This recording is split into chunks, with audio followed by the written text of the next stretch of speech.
എല്ലാവർക്കും സ്നേഹവന്ദനം. രക്ഷാവിജ്ഞാനത്തിന്റെ പഠനത്തിന്റെ ഏതാണ്ട് അവസാനത്തെ അധ്യായത്തിലേക്കാണ് നാം വന്നിരിക്കുന്നത്. രക്ഷയുടെ ഭദ്രത എന്ന് ചിലർ അതിനെ വിളിക്കാറുണ്ട്. രക്ഷിക്കപ്പെട്ടവരുടെ ഭദ്രത എന്ന് മറ്റു ചിലർ വിളിക്കാറുണ്ട്. വിശ്വാസികളുടെ നിലനിൽപ്പ്, പെർസിവറൻസ് എന്ന് പറയാറുണ്ട്.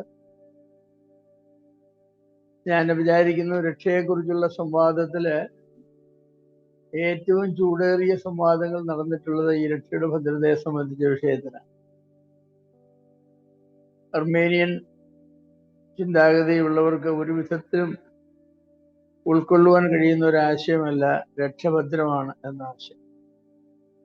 അതിന് കാരണം അവരതിനെ തെറ്റിദ്ധരിക്കുന്നു എന്നുള്ളത് കൊണ്ടാണ് എന്നാണ് എനിക്ക് തോന്നുന്നത്. രക്ഷിക്കപ്പെട്ടവർ എങ്ങനെ ജീവിച്ചാലും സ്വർഗത്തിൽ പോകും. രക്ഷിക്കപ്പെട്ട ശേഷം ഏത് പാപം ചെയ്താലും എന്ത് പാപം ചെയ്താലും രക്ഷയ്ക്കൊന്നും ബാധിക്കുകയില്ല എന്നൊക്കെയാണ് ഈ രക്ഷയ്ക്ക് ഭദ്രതയുള്ളവർ പറയുന്നതെന്നാണ് അവർ ധരിച്ചിരിക്കുന്നത്. രക്ഷയുടെ ഭദ്രത വിശ്വസിക്കുന്നവരാരും പറയില്ല രക്ഷിക്കപ്പെട്ടവർ എങ്ങനെ ജീവിച്ചാലും സ്വർഗത്തിൽ പോകുന്ന, ഏത് പാപം ചെയ്താലും സ്വർഗത്തിൽ പോകും. അത് രക്ഷയുടെ ഭദ്രതയെ സംബന്ധിച്ചുള്ള ഉപദേശമല്ല. രക്ഷയുടെ ഭദ്രത എന്ന് പറഞ്ഞാൽ ദൈവം നമുക്ക് നൽകുന്നതായിരിക്കുന്ന രക്ഷഭദ്രമാണ്.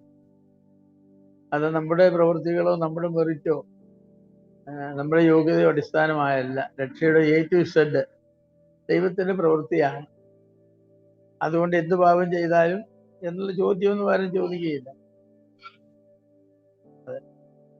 അപ്പോ വേറെ ചിലർ പറയും അങ്ങനെയല്ല, മാരകമായ പാപങ്ങൾ ചെയ്താൽ രക്ഷഭദ്രതയില്ലെന്ന് പറയുന്നവരുണ്ട്. മാരകമായ പാപങ്ങൾ, വളരെ സീരിയസ് ആയിട്ടുള്ള പാപങ്ങൾ ചെയ്താൽ രക്ഷയ്ക്ക് ഭദ്രതയില്ല. അല്പസ്വല്പ പാപങ്ങളൊക്കെ എല്ലാവരും ചെയ്യും, അതൊക്കെ അനുദപിച്ചാൽ മതി എന്ന് പറയുന്നവരുണ്ട്. ഈ രക്ഷയെക്കുറിച്ചുള്ള തെറ്റായിരിക്കുന്ന വികലമായിരിക്കുന്ന കാഴ്ചപ്പാടാണ് ഞാൻ വിചാരിക്കുന്നു ഈ രക്ഷയുടെ ഭദ്രതയെ ചോദ്യം ചെയ്യാനുള്ളതായിരിക്കുന്ന കാരണം.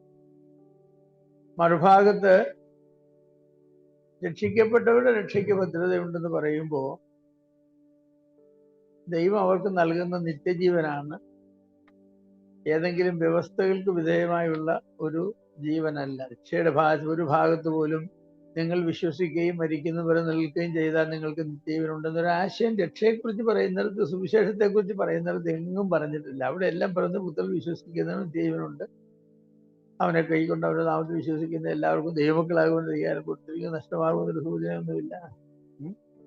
നിത്യജീവൻ ആണ് വിശ്വാസികൾ വിശ്വസിക്കുമ്പോൾ കിട്ടുന്നത് എന്നുള്ളതായിരിക്കുന്ന ആശയമാണ്. അപ്പൊ അതിനെ എത്ര വെള്ളം കലക്കിയാലും, ഇപ്പോ 1 ലിറ്റർ പാലെടുത്ത് 10 ലിറ്റർ വെള്ളത്തിൽ കലക്കിയാലും 100 ലിറ്റർ വെള്ളത്തിൽ കലക്കിയാലും അതിൻ്റെ അകത്ത് പാൽ എത്രയുണ്ട്? 1 ലിറ്റർ പാല് തന്നെയുണ്ട്. പാലിന്റെ അളവിന് കുറവ് വരുന്നില്ല. പക്ഷേ നമുക്കറിയാം 1 ലിറ്റർ പാല് 10 ലിറ്റർ വെള്ളത്തിൽ കലക്കിയാൽ ആ വെള്ളത്തിന്റെ നിറത്തിനൊരു നേരിയ വെളുപ്പ് നിറമേ കാണും. അത് 100 ലിറ്റർ ആയാൽ അത് അതിനേക്കാൾ കുറഞ്ഞ് ഇതേ കാണൂ. 1000 ലിറ്റർ ആയാൽ ഒരു കുപ്പി പാൽ കൊണ്ട് കടലിൽ കലക്കിയാലും അതിന് പിന്നെ പാലതിൽ കലക്കിയെന്ന് തോന്നുകയില്ല. പക്ഷെ അപ്പോഴും ആ കടലിൽ എന്തുണ്ട്?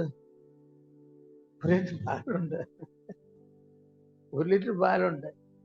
ഈ പാല് നഷ്ടമാകുമോ എന്നുള്ള ചോദ്യമാണ് ഈ രക്ഷയുടെ ഭദ്രത. നിങ്ങൾ എവിടെ കൊണ്ട് പാല് കലക്കിയാലും പാല് പാലായിട്ട് തന്നെ ഇരിക്കും, അത് നഷ്ടമാകില്ല. പിന്നെ അത് കുടിക്കുന്നവരുടെ അനുഭവത്തിലും അത് കാണുന്നവരുടെ അനുഭവത്തിലും ഒക്കെ വ്യത്യാസം വരും. പക്ഷേ ദൈവം തന്നതായിരിക്കുന്ന രക്ഷ ദൈവം ഉറപ്പായിട്ടാണ് തന്നിരിക്കുന്നത് എന്ന് പറയും. അങ്ങനെ ഒരുപാട് വാദഗതികൾ ഇതിനുണ്ട്.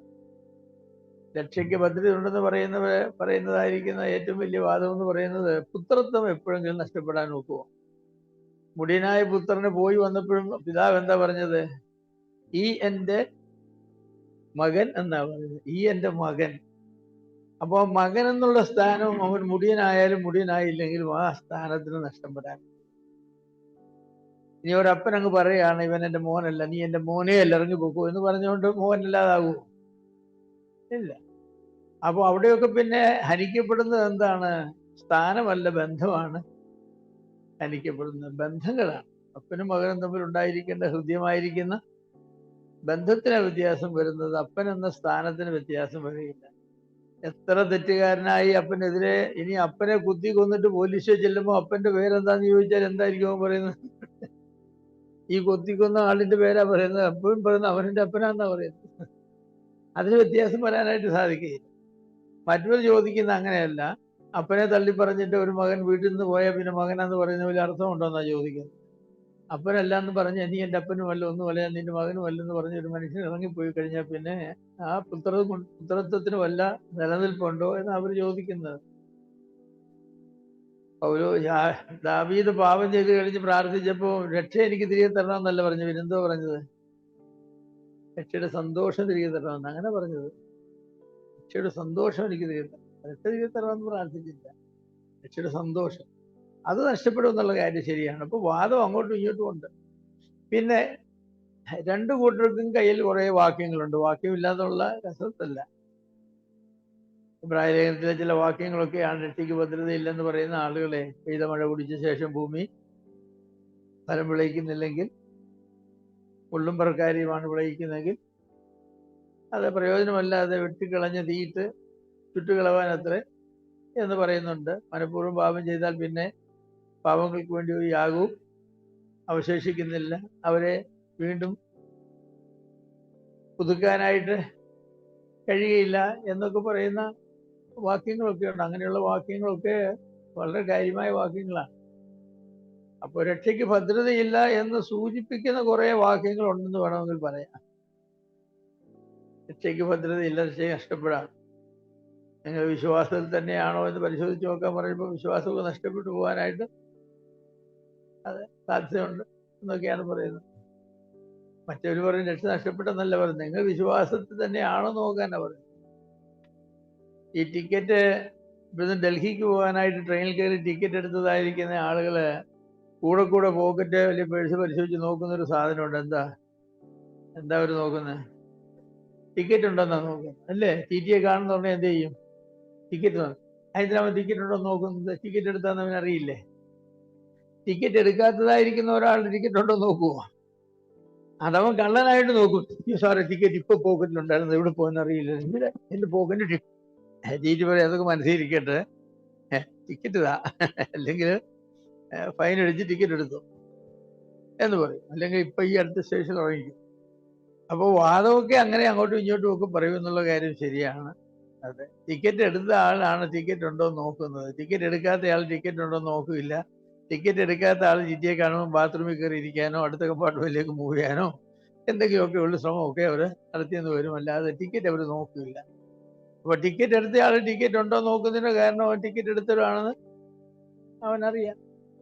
അപ്പൊ നല്ല മിടുക്കന്മാരായ ആളുകളാണെങ്കിൽ അവർ ടിക്കറ്റ് നമ്പറൊക്കെ ഡയറി കുറിച്ചിട്ടേക്കും. ടിക്കറ്റ് എടുക്കുമ്പോൾ നമ്പർ, എടുത്ത സ്റ്റേഷന് എല്ലാം അവർ കുറിച്ചിട്ടേക്കും.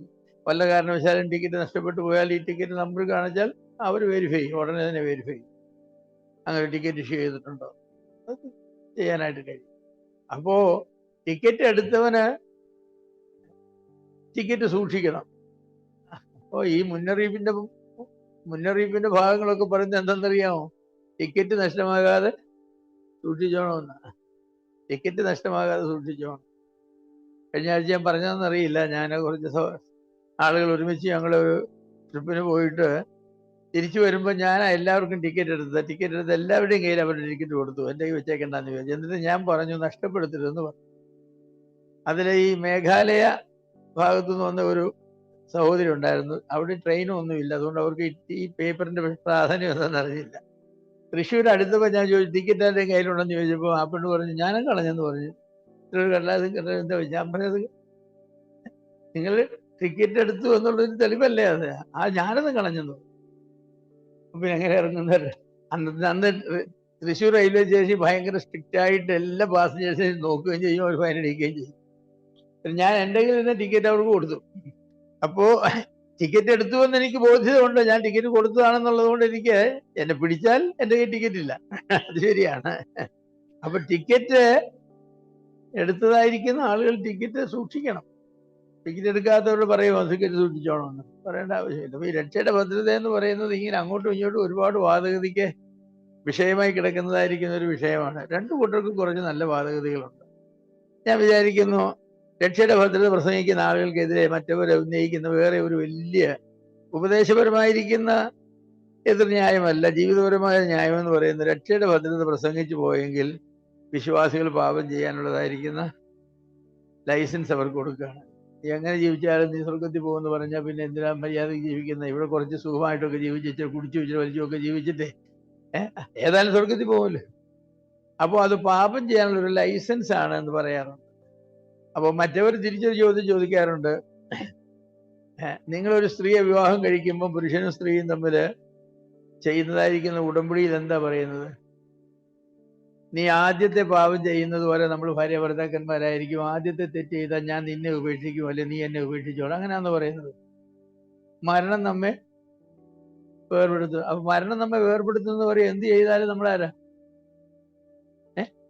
അപ്പൊ അങ്ങനെ ഒരു ഉടമ്പടി ജയിച്ചു പോയെങ്കിൽ ഭാര്യ അല്ലെ ഭർത്താവ് പരസ്ത്രീ പരപുരുഷ ബന്ധത്തിലേക്ക് പോകുമെന്ന് ഉറപ്പാന്ന് ഒരാൾ പറഞ്ഞാൽ നമ്മൾ എന്താ പറയും?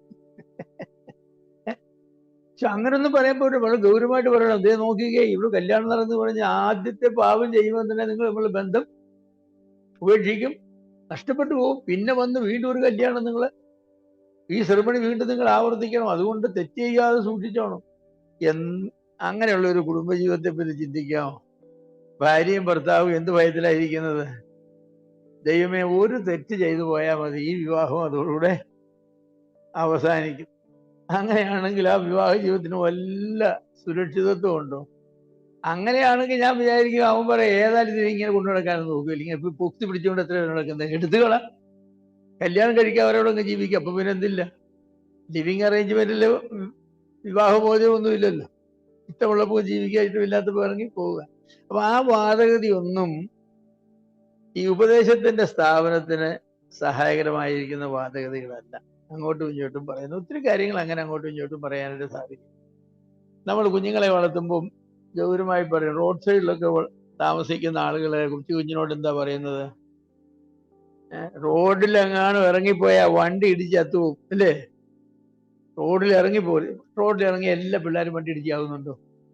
എന്നാൽ കുഞ്ഞോട് ഇങ്ങനെ പറഞ്ഞാൽ, കുഞ്ഞെ റോഡിൽ ഇറങ്ങിയാൽ ചിലപ്പോ വണ്ടി ഇടിക്കാനുള്ള സാധ്യതയുണ്ട്. 10,000 പിള്ളേർ റോഡിൽ ഇറങ്ങുന്നതിൽ ഒരു കൊച്ചി ചിലപ്പോൾ വണ്ടി ഇടിച്ച് ആകാറുണ്ട്. അതുകൊണ്ട് മോൾ ഇറങ്ങിക്കോ. പക്ഷെ അങ്ങനെ അല്ലല്ലോ നമ്മൾ പറയുന്നത്. നമ്മൾ പറയുന്നത് എങ്ങനെയാ എന്ന് പറയാൻ, വരാൻ പോകുന്നതായിരിക്കുന്ന ആപത്തിന്റെ ഏറ്റവും കൂടിയ ആപത്തിനെ കുറിച്ചാണ് നമ്മൾ പറയുന്നത്. അതാ പറയുന്നത്. അതെന്തിനാന്ന് ചോദിച്ചാൽ, ഈ തെറ്റ് ചെയ്യാതിരിക്കണമെങ്കിൽ വരുന്ന ഭവിഷ്യത്തിനെ കുറിച്ച് നമ്മൾ എങ്ങനെ പറഞ്ഞെങ്കിലേ അവർക്ക് ബോധ്യമാകും? വളരെ ഗൗരവമായി പറഞ്ഞെങ്കിലേ ബോധ്യമാവും. അങ്ങനെ പറയുന്നത് മക്കളെ വളർത്തുമ്പോൾ അങ്ങനെ തന്നെയാ പറയുന്നത്. എന്തെങ്കിലും തെറ്റ് ചെയ്തു പോയാൽ പറഞ്ഞേക്കാം. അത് പറയുന്ന ആളിനും അറിയാം അങ്ങനെ ഒരു തെറ്റ് സംഭവിച്ചു പോയെന്ന് വിചാരിച്ച് ഞാൻ എൻ്റെ കൊച്ചിനെ വലിച്ചെറിയോ കളയോ ഒന്നും ചെയ്യില്ല. ചിലപ്പോൾ 2 അടി കൊടുക്കും, ചിലപ്പോൾ വഴക്ക് പറഞ്ഞിരിക്കും, അതൊക്കെ ഉള്ളെന്നറിയാം. പക്ഷേ തെറ്റിന്റെ ഭവിഷ്യത്ത് അവർക്ക് മനസ്സിലാകണമെങ്കിൽ തെറ്റിന്റെ ഭവിഷ്യത്തിനെ ലഘൂകരിച്ച് പറഞ്ഞാൽ ഒക്കില്ല. പിന്നെ എന്ത് ചെയ്യണം? അതിനെ ഗൗരവമായി തന്നെ പറയണം. ബൈബിളിലും അങ്ങനെയാണ്. വിശ്വാസികൾ തെറ്റ് ചെയ്യാതിരിക്കാനായിട്ട് തെറ്റ് ചെയ്യുന്നതിന്റെ ഗൗരവത്തെക്കുറിച്ച് വളരെ വളരെ വലുതാക്കിയാ പറഞ്ഞിട്ടുണ്ട്. വളരെ വലുതാക്കിയാ പറഞ്ഞിട്ടുണ്ട്. സാരമില്ലെന്ന് പറഞ്ഞിട്ടില്ല. ദൈവത്തിൽ ജനിച്ചവൻ ആരും പാപം ചെയ്യുന്നില്ല, പാപം ചെയ്യാൻ അവന് കഴിവില്ല. അതെ യോഹന്നാൻ പറഞ്ഞു, കുഞ്ഞുങ്ങളെ പാപം ചെയ്യാതിരിപ്പാൻ ഇത് ഞാൻ എഴുതുന്നു. എന്നാൽ ഒരുവൻ പാപം ചെയ്തു. ഇത് 2 യോഹന്നാനല്ലേ പറയുന്നത്. ദൈവത്തിൽ ജനിച്ചവൻ ആരും പാപം ചെയ്യുന്നില്ലെന്നും ആരെങ്കിലും പാപം ചെയ്താൽ ദൈവത്തിന്റെ സന്നിധിയിൽ യേശു ക്രിസ്തു എന്ന മധ്യസ്ഥൻ നമുക്കുണ്ട് എന്നും അവൻ നമ്മുടെ പാപങ്ങൾക്ക് വേണ്ടി മാത്രമല്ല സകല ലോകത്തിന്റെ പാപങ്ങൾക്ക് വേണ്ടി പരിഹാരമാകുന്നു. അതെന്തൊരു പറച്ചില്ല. അപ്പോ അതങ്ങനെയാ പറയുന്നത്. കാരണം പാപം ചെയ്യുന്നതായിരിക്കുന്ന വിശ്വാസികൾക്ക് അവരുടെ പാപപ്രശ്നത്തിന് പരിഹാരവും ആശ്വാസവുമായിട്ട് കർത്താവായ യേശു ക്രിസ്തുവിന്റെ രക്തം സകല പാപവും പോക്കി പരിഹരിക്കുന്നു അവർ പറഞ്ഞെങ്കിലേ നോക്കൂ. പാപം ചെയ്യാൻ സാധ്യതയുള്ള പ്രവണതയുള്ള വിശ്വാസികളോട് പാപം ചെയ്യുന്ന സാരമില്ല, യേശു ക്രിസ്തു രക്തം ഉണ്ടെന്ന് പറഞ്ഞാൽ അവൻ എന്ത് ചെയ്യും? അവൻ പാപം ചെയ്യും. അപ്പൊ അവരോട് എന്താ പറയുന്നത്? ദൈവത്തെ ജനിച്ചവനാരും പാപം ചെയ്യുന്നില്ല, പാപം ചെയ്യുന്നവനാരും ദൈവത്തെ അറിഞ്ഞിട്ടുമില്ല കണ്ടിട്ടില്ല എന്നൊക്കെയാ പറയുന്നത്. പക്ഷെ അതേ യോഹന്നാൻ തന്നെ ഒരധ്യായം മുന്നോട്ട് വരുമ്പോൾ പറയുന്നു പാപം ചെയ്താൽ കർത്താവ് നമുക്കുണ്ടെന്ന് പറയും. ഇത് രണ്ടും ഒരേ യോഹന്നാന്റെ വായിൽ നിന്നാണ് വരുന്നത്. അതങ്ങനെയാണ്, ബൈബിളിന്റെ സ്വഭാവം അങ്ങനെയാണ്. പാപത്തിന്റെ ഗൗരവത്തെ കുറിച്ച് നമ്മളെ ബോധ്യമാക്കാനായിട്ട് പാപം ചെയ്താലുള്ള ഭവിഷ്യത്തിനെ കുറിച്ച് വളരെ ഗൗരവമായിട്ട് നമ്മൾ പറയും. അപ്പൊ അങ്ങനെയുള്ള വാക്യങ്ങൾ അവരെടുത്തുകൊണ്ടാണ് രക്ഷയ്ക്ക് ഭദ്രതയില്ലെന്ന് പറയുന്നത്. ആ വാക്യങ്ങളെ ശരിക്കും മനസ്സിലാക്കാത്തത് കൊണ്ട് തന്നെയാണ്. അതുകൊണ്ട് തന്നെ എന്നാൽ നമുക്കെല്ലാം അറിയാവുന്ന ഒരു കാര്യമുണ്ട്. ദൈവത്തിൽ ജനിച്ചവൻ ആരും പാപം ചെയ്യുന്നില്ല എന്നല്ലേ പറഞ്ഞത്? ദൈവത്തിൽ ജനിച്ചവൻ പാപം ചെയ്യുന്നില്ല എന്ന് പറഞ്ഞാൽ അതിന്റെ അർത്ഥം എന്താണ്? അത് മൂലഭാഷയിലെ അതിന്റെ ടെൻസിന്റെ ഒരു പ്രത്യേകതയാണ്. മൂലഭാഷയിലെ പല ടെൻസുകളും continuous tense, continuous in the present, continuous in the past, continuous in the future എന്നൊക്കെ പറയും. തുടർമാനമായ ക്രിയകളാണ്. ദൈവത്തിൽ ജനിച്ചവൻ ആരും പാപം ചെയ്തുകൊണ്ടേയിരിക്കുന്നില്ല. പാപം ചെയ്തുകൊണ്ടേയിരിക്കുന്നവനൊന്നും ദൈവത്തിന് ജനിച്ചവനല്ല. അപ്പൊ ആ അർത്ഥത്തിലാണ് പറഞ്ഞത്, ദൈവത്തിൽ ജനിച്ചവരാരും പാപം ചെയ്തുകൊണ്ടേയിരിക്കുകയില്ല. പാപം ചെയ്യില്ലെന്നല്ല, പാപം ചെയ്തുകൊണ്ടേയിരിക്കുകയില്ല. ഒരു മനുഷ്യനെ പാപം ചെയ്തുകൊണ്ടേയിരിക്കുകയാണ്. രക്ഷിക്കപ്പെടുന്ന സമയത്ത് അവന് 2 ഭാര്യമാരുണ്ട്. നിയമാനുസൃതമുള്ള ഒരു ഭാര്യയുണ്ട്, അല്ലാത്തൊരു ഭാര്യയുണ്ട്. അപ്പൊ രക്ഷിക്കപ്പെട്ടവൻ എന്താ ചെയ്യുന്നത്? നിയമാനുസൃതമല്ലാത്ത ഭാര്യ ഉപേക്ഷിക്കും, ആ ബന്ധം അവനോട് അവസാനിപ്പിക്കും. അങ്ങനെ ബന്ധമൊന്നും അവസാനിപ്പിക്കുന്നില്ല, അവൻ അങ്ങനെ പാപം ചെയ്തുകൊണ്ടേയിരിക്കുന്നു. കുറച്ച് കഴിഞ്ഞപ്പോൾ 3ാമതൊരു ഭാര്യയെ കൊടുത്തു. അപ്പൊ നമ്മൾ എന്താ പറയുക? നീ അന്ന് കൈ പൊക്കിയതുകൊണ്ട് സ്വർഗത്തിൽ പോകുമെന്ന് പറയും. നമ്മൾ പറയടാ, ദൈവത്തിന് ജനിച്ചവൻ ആരും പാപം ചെയ്തുകൊണ്ടേയിരിക്കുന്നില്ല. ഒരു പുരുഷന് ഒരു ഭാര്യ എന്നുള്ളതാ ബൈബിൾ പറഞ്ഞിരിക്കുന്നത്. നീ 2 ഭാര്യയോട് കൂടിയാ രക്ഷിക്കപ്പെട്ടതെങ്കിൽ അത് രക്ഷയല്ല. നീ രക്ഷിക്കപ്പെട്ടവനായിരുന്നെങ്കിൽ നീ അത് സംബന്ധിച്ച് തെറ്റി തിരുത്തിയേനെ എന്നേ പറയത്തുള്ളൂ. അങ്ങനെയല്ലാതെ പറയാനായിട്ട് സാധിക്കുകയില്ല. അപ്പൊ രക്ഷയുടെ ഭദ്രത വിശ്വസിക്കുന്നവരാരും പറയില്ല നിങ്ങൾ രക്ഷിക്കപ്പെട്ട് എങ്ങനെ ജീവിച്ചാലും കുഴപ്പമില്ലെന്ന്. അങ്ങനെ പറയില്ല. അതല്ല രക്ഷയുടെ ഭദ്രത ഉപദേശം. രക്ഷിക്കപ്പെട്ടവർ എന്ത് തോന്നിയാലും ചെയ്താലും സ്വർഗത്തിൽ പോകുന്ന അങ്ങനെ ഉപദേശമില്ല. അങ്ങനെ ബൈബിളിൽ ഒരു ഉപദേശമില്ല. ജോൺ കാൽവിനും അങ്ങനെ ഉപദേശം പഠിപ്പിച്ചിട്ടില്ല, അങ്ങനെ പഠിപ്പിച്ചിട്ടില്ല. അവരൊക്കെ പറഞ്ഞത് രക്ഷിക്കപ്പെട്ടവരായിരിക്കുന്ന ആളുകൾക്ക് പാപസ്വഭാവം അവരുടെ ശരീരത്തിലുള്ളത് കൊണ്ട് തെറ്റിപ്പോകാനുള്ള സാധ്യതയുണ്ട്. തെറ്റിപ്പോയാൽ ദൈവം ബാലശിക്ഷ കൊണ്ടും മനസാക്ഷിയുടെ ഹേമം കൊണ്ടും ദൈവത്തിന്റെ പ്രസംഗം കൊണ്ടും അവർക്ക് പാപബോധനം വന്ന് അവരനുദപിച്ചിട്ട് അവർ തിരിച്ച് ദൈവസനത്തിലേക്ക് വരും എന്നാണ് പറയുന്നത്. അല്ലാതെ ദൈവത്തിൽ ജനിച്ചവരിങ്ങനെ പാപം ചെയ്ത് ജീവിച്ചോളാം അങ്ങനത്തെ ഉപദേശമില്ല. അപ്പൊ അതൊത്തിരി തെറ്റിദ്ധാരണയ്ക്ക് കാരണമായി തീർന്നതായിരിക്കുന്ന ഒരു ഉപദേശമാണ്. ഈ റോമൻ കത്തോലിക്കർ മാമോദിസയിൽ വിശ്വസിക്കുന്നവരാണ്. ഈ മാമോദിസ വിശ്വസിക്കുന്ന അവരുടെ പ്രത്യേകതയുണ്ട്. എന്താണെന്നറിയാമോ? ഈ മാമോദിസ ജന്മഭാവം പരിഹരിക്കാനാണ്. മാമോദിസ ഒരാൾക്കും 2ാമത് കൊടുക്കുകയില്ല. കാരണം മാമോദിസ ഒരിക്കലേറ്റാൽ ജന്മഭാവം പരിഹരിക്കപ്പെട്ടു. കർമ്മഭാവങ്ങൾ ആവർത്തിക്കും. അതിനാണ് അവരെന്താ കുമ്പസാരം വെച്ചിരിക്കുന്നത്. ഓരോ ആഴ്ചയും കർമ്മഭാവം കഴിയുമ്പോൾ പോയി കുമ്പസാരിക്കണം. പക്ഷെ ജന്മഭാവത്തിന് പരിഹാരം വന്നു മാമോദിസ കൊണ്ടാണെന്ന് അവര് വിശ്വസിക്കുന്നത്. നമ്മൾ വിശ്വസിക്കുന്നത് എന്താ? ജന്മഭാവവും കർമ്മഭാവവും വിശ്വാസത്താലാണ് പരിഹരിക്കപ്പെടുന്നതാണ്. കർത്താവായ യേശു ക്രിസ്തു വിശ്വസിക്കുമ്പോൾ ജന്മഭാവവും പരിഹരിച്ചു, അതുവരെ ചെയ്തതായിരിക്കുന്ന കർമ്മപാപങ്ങളും പരിഹരിച്ചു. മേൽ ചെയ്യുന്നതായിരിക്കുന്ന പാപങ്ങൾക്ക് ഏറ്റുപറഞ്ഞ് മാനസാന്തരപ്പെട്ട് ഏറ്റുപറഞ്ഞ് ദൈവത്തോട് നാമക്ഷമാപണം പാലിക്കേണ്ടത് ആവശ്യമാണ്. ഞാൻ 1942 ജനിച്ചത്. 1950 ഞാൻ രക്ഷിക്കപ്പെടുന്നത്. അപ്പോൾ 1942 50 ഇടയ്ക്ക് ഞാൻ ചെയ്തു കൂട്ടിയതായിരിക്കുന്ന പാപങ്ങളെല്ലാം കർത്താവായ യേശു ക്രിസ്തു മരിച്ച സമയത്ത് കൈകാര്യം ചെയ്ത പാപങ്ങളാണ്, അല്ലേ? അല്ല, ഞാൻ ജനിച്ചതിന് ശേഷം എനിക്ക് വേണ്ടി കർത്താവ് മരിച്ചോ? ഇല്ല. പിന്നെ ഈ 50 ഞാൻ രക്ഷിക്കപ്പെട്ട ശേഷം പിന്നെ ഇതുവരെ ജീവിച്ചുകൊണ്ടിരിക്കുക.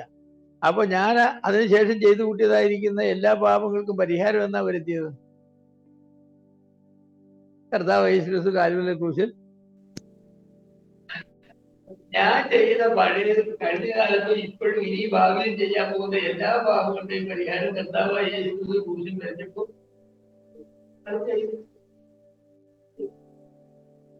എന്റെ പാപങ്ങളെ സംബന്ധിച്ച് ദൈവശ്രദ്ധയിൽ അതുകൊണ്ടാണ് പറയുന്നത് ന്യായവിധിയില്ലെന്ന്. ദൈവസന്നിധി നമുക്ക് ന്യായവിധിയില്ല. അതുകൊണ്ട് ഇപ്പോൾ ക്രിസ്തുവേശിലുള്ളവർക്ക് ന്യായവിധിയില്ല. പിന്നെ പ്രശ്നം എവിടെയാ? കർത്താവുമായുള്ള നമ്മുടെ ബന്ധത്തിലാണ് ഹാനി വരുന്നത്. നാം പാപം ചെയ്ത് പാപം ഏറ്റു പറയുന്നവരെ കർത്താവിനോട് നമുക്ക് പ്രാഗൽഭ്യമില്ല, ദൈവവുമായുള്ള ബന്ധത്തിലല്ല. അതുകൊണ്ടാണ് രക്ഷിക്കപ്പെട്ടവർ പാപം ചെയ്ത അവസ്ഥയിലാണെങ്കിലും മരിച്ചാൽ അവർ സ്വർഗത്തിൽ പോകുമെന്ന് പറയുന്നത്. കാരണം അവരുടെ എല്ലാ പാപങ്ങൾക്ക് വേണ്ടിയുള്ള പേയ്മെൻറ്റ്സ് കർത്താവായ യേശു ക്രിസ്തു നടത്തിയിട്ടുണ്ട്. പക്ഷേ എൻ്റെ പാപങ്ങൾക്ക് വേണ്ടി മരിച്ചതായിരിക്കുന്ന യേശു ക്രിസ്തുവിനെ ഞാൻ ദുഃഖിപ്പിക്കുന്ന പാപമാണ് പിന്നെ ചെയ്യുന്നത്. അതുകൊണ്ട് ഞാൻ എന്ത് ചെയ്യണം? കർത്താവുമായിട്ട് എനിക്ക് നിരപ്പ് പ്രാപിക്കേണ്ടത് ആവശ്യമാണ്. അതാണ് നാം നമ്മുടെ പാപങ്ങളെ ഏറ്റു പറയുന്നു എങ്കിൽ നമ്മുടെ പാപങ്ങളെ നമ്മോട് ക്ഷമിക്കാൻ അവൻ വിശ്വസ്തനാണെന്ന് പറയുന്നത്. അപ്പോൾ ഈ പാപം എന്ന് പറഞ്ഞതായിരിക്കുന്ന ഇഷ്യൂ കർത്താവായ യേശു ക്രിസ്തു കാൽവരിയുടെ ക്രൂശിൽ മരിച്ചപ്പോൾ അത് സെറ്റിൽഡായ ഒരു ഇഷ്യൂ ആണ്. അതെൻ്റെ പേരിൽ കണക്കിടുന്നത് എപ്പോഴാണെന്ന് ചോദിച്ചപ്പോൾ ഞാൻ വിശ്വസിക്കുന്ന സമയത്തേ ഉള്ളൂ. പക്ഷേ പേയ്മെൻറ്റ് എപ്പോഴാണ് നടത്തിയത്? ഞാൻ വിശ്വസിച്ചപ്പോഴല്ലല്ലോ കർത്താവ് എനിക്ക് വേണ്ടി മരിച്ചതാണോ? അല്ല. ഞാൻ 1950 വിശ്വസിക്കുന്നത്. കർത്താവ് AD 30 32 ക്രൂശിക്കപ്പെട്ടു എന്ന് വിചാരിക്കുന്നു. അപ്പോൾ ഞാൻ മരിക്കുന്നതിന് എത്രയോ വർഷങ്ങൾക്ക് മുമ്പാണ് കർത്താവ് എൻ്റെ പാവങ്ങൾക്ക് വേണ്ടി മരിച്ചത്. അതിന് ശേഷം ചെയ്ത പാവം ഇനി ഞാൻ വല്ല പാവം ചെയ്യുമ്പോൾ അതിനു വേണ്ടിയുള്ള പേയ്മെൻറ്റ്സ് നടത്തി കഴിഞ്ഞിട്ടുണ്ട്. പക്ഷേ അത് എൻ്റെ പേരിൽ കണക്കിടുന്നത് ഞാൻ വിശ്വസിക്കുമ്പോഴും ഏറ്റുപറയുമ്പോഴും ഒക്കെ ആണെന്നുള്ള വ്യത്യാസമുള്ളൂ. അപ്പോൾ ഒരു ശരിയായിരിക്കുന്ന കാഴ്ചപ്പാട് ഇതേക്കുറിച്ച് വേണം. അർമേനിയൻസിന് ആ ശരിയായ കാഴ്ചപ്പാടില്ല. ഞാൻ വിചാരിക്കുന്നു ചില കാൽവിനിസ്റ്റിന് ശരിയായ കാഴ്ചപ്പാടില്ല. ഉപദേശം പറയുമ്പോൾ ശരിയാണെങ്കിലും എന്ത് പാപം ചെയ്താലും കുഴപ്പമില്ലെന്ന് പറയുന്നതായിരിക്കുന്ന കാൽവിനിസ്റ്റുകൾ കാണുമെന്ന് ഞാൻ വിചാരിക്കുന്നു. നല്ല കാൽവിനിസ്റ്റൊന്നും അങ്ങനെ പറയില്ല എന്ത് പാപം ചെയ്താലും കുഴപ്പമില്ലെന്ന്. ജീവിതത്തിലെ ഏറ്റവും സങ്കടകരമായ കാര്യമെന്ന് പറയുന്നത് രക്ഷിക്കപ്പെട്ട ശേഷം പാപം ചെയ്തിട്ട് ദൈവത്തിൻ്റെ ന്യായവിധിക്ക് വിധേയരാകുന്നതുകൊണ്ടാണ്. ഇപ്പോൾ തിരുവത്താഴത്തെ സംബന്ധിച്ച് പോലും പറഞ്ഞപ്പോൾ ഇത് നിമിത്തം ചിലർ രോഗികളാകുന്നു, ചിലർ ബലഹീനരാകുന്നു, ചിലർ മരിക്കുന്നു. നമ്മുടെ ഇടയിലൊക്കെ മരിക്കുന്നതായിരിക്കുന്ന ആളുകളിൽ എത്ര പേര് തിരുവത്താഴത്തിൽ അയോഗ്യത കാണിക്കുന്നത് കൊണ്ടാണ് മരിക്കുന്നത് നമുക്കറിയില്ല. നമുക്ക് വിധിക്കാനൊക്കില്ല, അവർക്ക് തന്നെ വിധിക്കാനൊക്കും, നമുക്ക് വിധിക്കാനൊക്കില്ല. അല്ലെന്ന് പക്ഷേ പറയാൻ ഞാൻ തയ്യാറല്ല. ആണെന്നും ഏതെങ്കിലും വ്യക്തി നീ മരിച്ചത് കൊണ്ടാണെന്ന് പറയാൻ എനിക്ക് തെളിവില്ല, അതിൽ അധികാരം എനിക്ക് തന്നിട്ടില്ല. പക്ഷേ വചനത്തിൻ്റെ വെളിച്ചത്തിൽ എന്ത് പറയുന്നു? കൊരിന്ത്യ സഭയിൽ ആളുകൾ മരിച്ചു, അതുനിമിത്തം നിങ്ങൾ ചിലർ രോഗികളും ബലഹീനരും ചിലർ മരിക്കുകയും നിദ്രകൊള്ളുന്നവരുമാണെന്ന് കൊരിന്ത്യ സഭയിൽ അത് സംഭവിച്ചുകൊണ്ടിരുന്നു. കൊരിന്ത്യ സഭയിൽ മാത്രമല്ല നമ്മുടെ സഭകളിലും അത് സംഭവിച്ചുകൊണ്ടിരിക്കുന്നു. അപ്പോൾ ഒരു വിശ്വാസിക്ക് ഒരു അസുഖം വരികയും ന്യായമായ നിലയിൽ അതിൻ്റെ ട്രീറ്റ്മെൻറ്റ് ചെയ്തിട്ട് സൗഖ്യമാകുകയും ചെയ്യുന്നില്ലെങ്കിൽ ആ വിശ്വാസി പെട്ടെന്ന് പരിശോധിച്ച് നോക്കേണ്ടത് എന്താണ്? അത് ചെയ്യുന്നതിന് മുമ്പ് തന്നെ പരിശോധിച്ച് നോക്കേണ്ടതാണ്. ഇത് ശിക്ഷയായിട്ടാണോ കർത്താവേ എൻ്റെ ജീവിതത്തിൽ? ദൈവാത്മാവ് എപ്പോഴും നമ്മോട് പറയും നീ അത് ചെയ്തതിൻ്റെ ശിക്ഷയായിട്ടാണ് ഇത് നിനക്ക് തരുന്നതെന്ന് പറയും. അത് രോഗങ്ങളാകാം, പരാജയങ്ങളാകാം, അപകടങ്ങളാകാം, ഏത് നിലയിലും ആകാം ശിക്ഷയെന്ന് ഞാൻ പറയുന്നു. അപ്പോൾ നമ്മളത് പരിശോധിച്ച് നോക്കണം. നമ്മുടെ ജീവിതത്തിലെ തെറ്റുകൾ ഇങ്ങനെ ജീവിതത്തിൽ ഓരോ രോഗങ്ങൾ വരുമ്പോഴും അത് നല്ലതാണ്. അതുകൊണ്ട് നമുക്ക് വരുന്ന രോഗമെല്ലാം നാം പാപം ചെയ്തിട്ടാണെന്നുള്ള അനുമാനത്തിലേക്ക് വരേണ്ട ആവശ്യമൊന്നുമില്ല. കാരണം കർത്താവിനെ പറ്റി പറയുമ്പോൾ കർത്താവ് രോഗം ശീലിച്ചവനായിരുന്നു അല്ലേ? കർത്താവ് പാപം ചെയ്തിട്ടാണ് രോഗം ശീലിച്ചവനായിരുന്നത്? അല്ലല്ലോ, അതല്ല. കാരണം മനുഷ്യത്വം എടുത്തപ്പോൾ ആ മനുഷ്യത്വത്തിൽ ജീർണതയുണ്ട്. ആദം പാപം ചെയ്ത് കഴിഞ്ഞപ്പോൾ എല്ലാവരും പാപം ചെയ്തു എന്നാണ്. കർമ്മപാപം എല്ലാവരും ചെയ്തു. ജന്മപാപത്തിൽ ജനിക്കുന്ന എല്ലാവരും പങ്കാളികളായിത്തീർന്നു. യേശുക്രിസ്തുവിന് ജന്മഭാവം ഉണ്ടായിരുന്നോ എന്നുള്ളത് ഇപ്പോഴും സംവാദം നടക്കുന്ന ഒരു കാര്യമാണ്. കാരണം പുരുഷൻ്റെ ബീജത്തിൽ അല്ലെങ്കിൽ സ്ത്രീയിൽ നിന്ന് ജനിച്ചല്ലോ, സ്ത്രീയുടെ അണ്ടത്തിൽ ജനിച്ചല്ലോ, സ്ത്രീയുടെ അണ്ടത്തിൽ പാപസ്വഭാവം ഉണ്ടല്ലോ, അതിനെ പരിശുദ്ധാത്മാവ് ശുദ്ധീകരിച്ചു, പാപസ്വഭാവം മാറ്റിയിട്ടാണ് ജനിച്ചതെന്നൊക്കെ പറയുന്നത്. അതൊക്കെ എങ്ങനെ ആയിരിക്കാം, അല്ലെന്നൊന്നും ഞാൻ പറയുന്നില്ല. എന്നാൽ ആത്മാവിൽ നീതീകരിക്കപ്പെട്ടു എന്നൊരു വാക്യമല്ലേ 2 തിമോത്തിയോസ് 3-ാം അധ്യായത്തിലല്ലേ? ആത്മാവിൽ നീതീകരിക്കപ്പെട്ടു. കർത്താവായ യേശുക്രിസ്തുവിനെ പറയുമ്പോൾ 5-6 കാര്യങ്ങൾ പറയുന്നുണ്ടല്ലോ. അതൊക്കെയാ അതിലൊന്നാണ് അവൻ ആത്മാവിൽ നീതീകരിക്കപ്പെട്ടു. കർത്താവായ യേശുക്രിസ്തുവിൻ്റെ നീതീകരണം ആത്മാവിൻ്റെ തലത്തിൽ നടന്നു എന്നാണ് സോറ്റീരിയോളജി പഠിപ്പിക്കുന്ന അനേകരും അതിന് കമൻ്ററി ആയിട്ട് പറഞ്ഞത്. അതായത് പറയുന്ന മനുഷ്യനായി ജനിച്ചെങ്കിൽ നീതീകരിക്കപ്പെടാതെ ആർക്കും സ്വർഗത്തിൽ പോകാനൊക്കില്ല, ഒരാൾക്ക് പോലും. മനുഷ്യനായി ജനിച്ചെങ്കിൽ നീതീകരിക്കപ്പെടാതെ പോകാനായിട്ട് ഒക്കുകയില്ല. അപ്പോൾ കർത്താവായ യേശു ക്രിസ്തു മനുഷ്യനായി ജനിച്ചതുകൊണ്ട് കർമ്മപാപങ്ങളൊന്നും ചെയ്തില്ല എങ്കിലും ഒരു നീതീകരണം ആവശ്യമായിരുന്നുവെന്നും അവൻ ആത്മാവിൽ നീതീകരിക്കപ്പെട്ടു എന്നാണ് ഒരു കൂട്ടർ വ്യാഖ്യാനിക്കുന്നത്. ഞാനങ്ങനെ വ്യാഖ്യാനിക്കുക ചോദിച്ചാൽ ഞാനിപ്പോൾ ഒന്നും വ്യാഖ്യാനിക്കുന്നില്ല. ഉണ്ടാരോ പറഞ്ഞ പോലെ ഇപ്പോഴും ചിന്തിച്ചുകൊണ്ടിരിക്കുന്നു പഠിച്ചുകൊണ്ടിരിക്കുന്നതായിരിക്കും ആശയങ്ങളാണ്. അങ്ങനെയുള്ള ആശയങ്ങൾ തോന്നുന്നപ്പോൾ ഞാനിതൊരു കൺക്ലൂഷനിലേക്ക് വന്നിട്ടില്ല. പക്ഷേ പ്രസ്താവന അങ്ങനെയുണ്ട്. ദൂതന്മാർക്ക് വെളിപ്പെട്ടു അല്ലേ, ആത്മാവിൽ നീതീകരിക്കപ്പെട്ടു, എന്തൊക്കെയാണ് കാര്യങ്ങൾ പറയുന്നത്? 4-5 കാര്യങ്ങൾ പറയുന്നുണ്ടല്ലോ. ഒന്ന് വായിച്ചേ ആരെങ്കിലും. ജഡത്തിൽ വെളിപ്പെട്ടു നമ്മൾ തന്നെ ചില ധാരണം. ആത്മാവ് ജഡത്തിൽ വെളിപ്പെട്ടു എന്ന് പറഞ്ഞിട്ട് ഉടനെ പിന്നെ ആത്മാവിൽ നീതീകരിക്കപ്പെട്ടു എന്നാണ്. അപ്പോൾ അതിനെ വിശദീകരിക്കാനായിട്ട് ആളുകൾക്ക് ഒരുപാട് പ്രയാസമുണ്ട്. ആത്മാവിൽ നീതീകരിക്കപ്പെട്ടു. കാരണം നീതീകരണം എന്ന വാക്കിൻ്റെ അർത്ഥം അവിടെ പക്കായിട്ട് ഉപയോഗിച്ച് കഴിഞ്ഞാൽ നമുക്ക് പ്രശ്നമാണ്. ഉയർപ്പാണെന്ന്. അത് അത് അങ്ങനെ എന്തെങ്കിലും പറയണോ? ഇത് പറയാനും വയ്യാത്തവർക്ക് അത് പറയണോ? ഏതെങ്കിലും പറയണമല്ലോ. എന്തെങ്കിലും പറഞ്ഞല്ലേ വെക്കൂ. അതെ, എന്തെങ്കിലും പറഞ്ഞു വെക്കുമല്ലോ. അപ്പോൾ അങ്ങനെ അല്ലെന്നും അങ്ങനെയാണെന്നും ഞാൻ പറയുന്നില്ല. ഞാനത് ഒരുപാട് കമൻറ്റുകൾ പരിശോധിച്ച് നോക്കിയിട്ട് റിഫോംഡ് ആയിട്ടുള്ളതായിരിക്കുന്ന നല്ല സ്റ്റാൻഡേർഡ് റിഫോം തിയോളജിയൻസൊക്കെ പറയുന്നത് കർത്താവായ യേശു ക്രിസ്തുവിൽ ആത്മാവിൽ നീതീകരിക്കപ്പെട്ടു, അതാവശ്യമായിരുന്നു. കാരണം മനുഷ്യവർഗത്തിൻ്റെ ഭാഗമായി തീർന്നതുകൊണ്ട്. അവന് പാപസ്വഭാവം ഉണ്ട് എന്നുള്ളതല്ല, പക്ഷേ പാപസ്വഭാവമുള്ള മനുഷ്യവർഗത്തിൻ്റെ ഭാഗമായിട്ട് തീർന്നു. കർത്താവ് സ്നാനമേൽക്കാൻ പറഞ്ഞപ്പോൾ അവിടെ സ്നാനമേൽക്കാൻ വന്നവരല്ലേ എങ്ങനെയുള്ളവരാ? എല്ലാം പാപികളല്ലേ. മാനസാന്തര സ്നാനമല്ലേ കൊടുത്തുകൊണ്ടുന്നത്. ഈ മാനസാന്തര സ്നാനം ഏൽക്കാനായിട്ട് കർത്താവ് ചെന്നപ്പോൾ യോഹന്നാൻ വിലക്കി. കാരണം യോഹന്നാൻ ഇറങ്ങിയ ഇവന് മാനസാന്തര സ്നാനം വേണ്ട, പാപസ്വഭാവം ഇല്ലാത്തവനാണ്, പിന്നെ അവനെന്തിൻ്റെ മാനസാന്തരം? പക്ഷേ കർത്താവ് എന്നൊരു വാരം പറഞ്ഞു, സകല നീതിയും. എന്താ നീതി അവിടെ നിവർത്തിക്കപ്പെടേണ്ടത്? പാപികളായ മനുഷ്യവർഗത്തിൻ്റെ ഭാഗമായിട്ടാണ് ഞാൻ ജനിച്ചതെങ്കിൽ പാപികളായ മനുഷ്യരെല്ലാം മുക്കപ്പെടുന്നതായിരിക്കും, സ്നാനമേൽക്കപ്പെടുന്നതായിരിക്കുന്ന വെള്ളത്തിൽ ഞാനും സ്നാനമേൽക്കപ്പെടും. എനിക്ക് പാപസ്വഭാവം ഉണ്ടോ എന്നുള്ളതല്ല ലക്ഷ്യം. അങ്ങനെ ഒരു രീതിയുണ്ട്.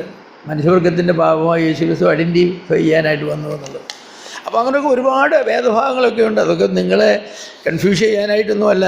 അതൊക്കെ ഇപ്പോഴും സ്വർഗത്തിൽ ചെന്നിട്ട് തീർക്കേണ്ട ചോദ്യങ്ങളാണ് ഇതൊക്കെ. കർത്താവ് എന്താ അതിൻ്റെ അർത്ഥമാക്കിയെന്നൊക്കെ അങ്ങനെയൊക്കെ ചോദിക്കണം. ഇവിടെ നമ്മൾ കൺക്ലൂഷനിൽ വന്നിട്ട് തെറ്റാകാതിരിക്കാനേ. അപ്പോൾ ഞാൻ പറഞ്ഞത് ഈ നീതീകരണം എന്ന് പറയുന്നതായിരിക്കുന്നതുകൊണ്ട് കുഞ്ഞുങ്ങൾ മരിച്ചാൽ അവരെങ്ങനെയാണ് സ്വർഗത്തിൽ പോകുന്നത്? കുഞ്ഞുങ്ങൾ മരിക്കുമല്ലോ. അങ്ങനെ പറയുന്നത് എന്താണ്?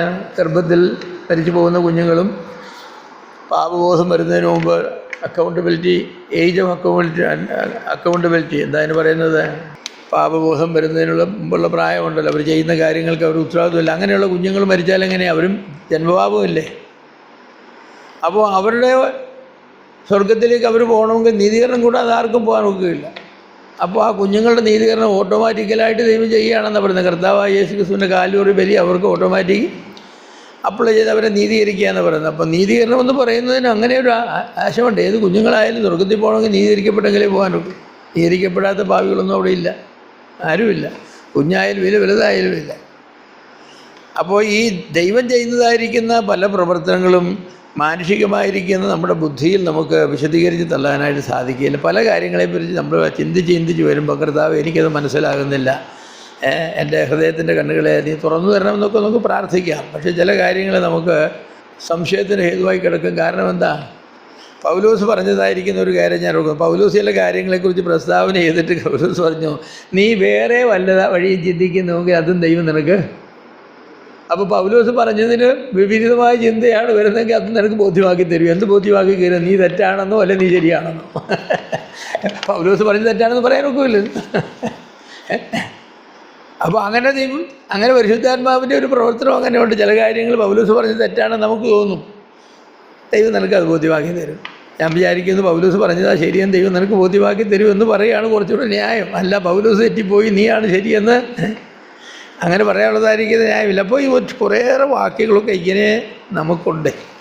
അപ്പോൾ ഈ കാൽവിനിസ്റ്റ് അർമേനിയൻ സംവാദം എന്നൊക്കെ പറയുന്നത് ഒരു ആക്കഡമിക്, നമ്മുടെ പറയില്ലേ, ബൗദ്ധികമായ തലത്തിൽ വളരെ രസകരമായിരിക്കുന്ന സംവാദങ്ങളൊക്കെ ആണെങ്കിലും ആത്യന്തികമായി നമ്മൾ വരുമ്പോൾ പല കാര്യങ്ങളെക്കുറിച്ചും എന്ത് പറയണം? കർത്താവേ എനിക്കിതൊന്നും മനസ്സിലാകുന്നില്ല, പക്ഷേ നീ പറഞ്ഞതായതുകൊണ്ട് ഞാൻ അംഗീകരിക്കുന്നു. അങ്ങനെ പോലെ I don't understand it but I accept it. കാരണം നീ പറഞ്ഞു, നിൻ്റെ വചനം പറഞ്ഞു, വചനത്തിൽ തെറ്റില്ല, അതുകൊണ്ട് എനിക്ക് മനസ്സിലായില്ലെങ്കിൽ ഞാൻ എന്ത് ചെയ്യുന്നു? Accept it. എല്ലാം എനിക്ക് ബോധ്യമായിട്ട് മനസ്സിലാക്കുക കുറച്ചുകൂടെ നല്ലത്. പക്ഷേ എനിക്കെല്ലാം ബോധ്യമാകാനുള്ളതായിരിക്കുന്ന ബൗദ്ധിക ശക്തി എനിക്കില്ല. ഉള്ള ചില ആളുകളുണ്ട്, അല്ലെങ്കിൽ ഉണ്ടെന്ന് വിചാരിക്കുന്ന ചില ആളുകളുണ്ട്. അത് നല്ലതാണ്. നമുക്കുള്ള ഒരേ ഒരു ഇതേ ഉള്ളൂ. The Bible says, the word says, therefore I agree. ദൈവത്തിൻ്റെ വചനം പറയുന്നു, അല്ലെ ദൈവം പറയുന്നു. ദൈവം ഒരു പ്രാവശ്യം കൽപ്പിച്ചു, ഞാൻ 2 പ്രാവശ്യം കേട്ടിരിക്കുന്നൊരു വാക്യമുണ്ടല്ലോ, അല്ലേ? ദൈവം ഒരു പ്രാവശ്യം പറഞ്ഞു, ഞാൻ 2 പ്രാവശ്യം കേട്ടു. അതാണ് നമുക്ക് വേണ്ടത്. ദൈവം ഒരു പ്രാവശ്യം പറഞ്ഞ് നമ്മൾ 2 പ്രാവശ്യം കേൾക്കണം. ആ മനോഭാവം നമുക്കുള്ളത്. ഒന്നുകൂടെ ചോദിക്കേണ്ട ആവശ്യമില്ല, എന്താ പറഞ്ഞത്? അപ്പോൾ സംശയത്തിൻ്റെ ചോദ്യമാണല്ലോ, എന്താ പറഞ്ഞത്? വേണ്ട, നീ ഒരു പ്രാവശ്യം പറഞ്ഞ് 2 പ്രാവശ്യം കേട്ടിരിക്കുന്നത്, സെറ്റിൽഡ്. എനിക്ക് മനസ്സിലായാലും മനസ്സിലായില്ലെങ്കിൽ. അപ്പോൾ ഈ ഉപദേശങ്ങളൊക്കെ പറയുമ്പോഴും ഞാൻ പറയുന്നത് നമുക്ക് എല്ലാ കാര്യങ്ങളും ഒന്നും മനസ്സിലായില്ലെന്നൊക്കെ പറഞ്ഞാൽ സാരമുള്ള കാര്യമല്ല. എല്ലാ കാര്യങ്ങളും ഒന്നും മനസ്സിലായെന്ന് വരില്ല. പക്ഷേ നമുക്കുണ്ടായിരിക്കേണ്ട ഒരു മെൻറ്റാലിറ്റി എന്താണ്? എനിക്ക് മനസ്സിലായാലും മനസ്സിലായില്ലെങ്കിലും ദൈവവചനം പറയുന്നത് ഞാൻ മുഖവിലയിൽ അങ്ങെടുക്കുക. അതെ, എനിക്ക് മനസ്സിലായ ശേഷം ഞാൻ അംഗീകരിക്കുമ്പോൾ പിന്നെ ദൈവവചനം പറഞ്ഞതുകൊണ്ടല്ല പലപ്പോഴും അംഗീകരിക്കുന്നത്, എനിക്ക് മനസ്സിലായതുകൊണ്ട് അംഗീകരിക്കുന്നത്. അങ്ങനെ വരുമ്പോൾ എൻ്റെ സ്വീകാര്യത ഫൈനൽ പോയിൻ്റ് എന്ന് പറയുന്നത് എന്താണ്? ദൈവവചനമാണോ എൻ്റെ ബുദ്ധിയാണോ? പലപ്പോഴും എൻ്റെ ബുദ്ധിയാണ്. എനിക്ക് മനസ്സിലായതുകൊണ്ട് ഞാൻ സമ്മതിക്കുന്നു, ദൈവം പറഞ്ഞുകൊണ്ടല്ല സമ്മതിക്കുന്നത്. എനിക്ക് മനസ്സിലായതുകൊണ്ട് ഞാൻ സമ്മതിക്കുന്നു. എനിക്ക് മനസ്സിലാകാതെ ഞാൻ സമ്മതിക്കണമെന്ന് ചോദിച്ചാൽ ഇല്ല. അവിടെയാണ് ദൈവത്തിൻ്റെ ആത്മാവ് എനിക്ക് ബോധ്യമാക്കി തരുന്നു, ദൈവത്തിൻ്റെ പരിശുദ്ധാത്മാവിൻ്റെ കണ്ണുകളെ തുറക്കുന്നു, ഞാനത് അംഗീകരിക്കുന്നു. അതുകൊണ്ടാണ് വിവേകികൾ അനേകരില്ലെന്നൊക്കെ പറഞ്ഞില്ലേ, ബുദ്ധിമാന്മാർ അനേകരില്ല, വിവേകികളില്ലെന്നൊക്കെ പറഞ്ഞില്ലേ. എന്താണെന്ന് ചോദിച്ചാൽ വിവേകികൾക്ക് ജ്ഞാനികൾക്ക് മറിച്ച് ശിശുക്കൾ. ഈ മനസ്സിലാകുന്നത് ആർക്കാ? വിവേകികൾക്കും ജ്ഞാനികൾക്കുമാണ്. അവരത് വായിച്ചിട്ട് അവർക്ക് മനസ്സിലായില്ല, പക്ഷേ ഒരു കൊച്ചു കുഞ്ഞിന് അത് മനസ്സിലായി. അഗസ്റ്റീനോട് ഒരു കൊച്ചുകുട്ടി പറഞ്ഞതായിരിക്കുന്ന കഥയുണ്ട്, നിങ്ങൾക്കറിയാം.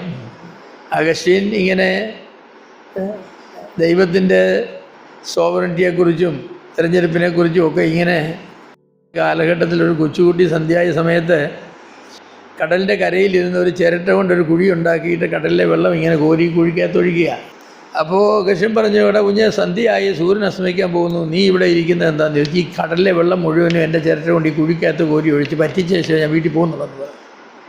എടാ, നിന്നെക്കൊണ്ട് സാധിക്കില്ല, കടൽ എന്തോ ഒരു വിസ്താരമുള്ളതാണ്, നിൻ്റെ ചിരട്ട ഇത്രയേ അല്ലേ ഉള്ളൂ, ഈ കുഴി ഇത്രയേ അല്ലേ ഉള്ളൂ, നിന്നെ കൊണ്ട് ഒക്കുമെന്ന് ചോദിച്ചു.